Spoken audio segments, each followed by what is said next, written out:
పద్మపీఠం, దాని మీద ఆయన పాదాలు, మెడలో వేసుకున్నటువంటి సాలగ్రామాల మాడలు, ఇలా ముందుకొచ్చినటువంటి వక్షస్థలం, శ్రీదేవి భూదేవి వాళ్ళకి చుట్టినటువంటి పుష్పాల మాలలు, మొలకి పెట్టుకున్నటువంటి నాగాభరణం,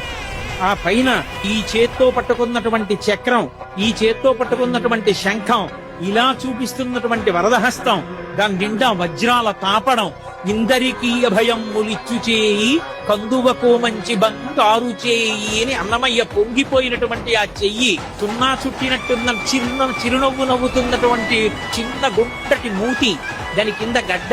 గడ్డం మీద కర్పూరపు మచ్చ,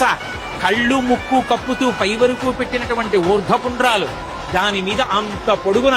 వజ్రాలు తాపడం చేసినటువంటి కిరీటం, ఈ చేతి మించి అలా కిరీటం మించి ఇలా దిగినటువంటి పెద్ద తోమాల, ఆ స్వామి దివ్యమంగళ విగ్రహాన్ని పైనుంచి కిందకి, కింద నుంచి పైకి చూసి పరమ సంతోషాన్ని పొందాడు.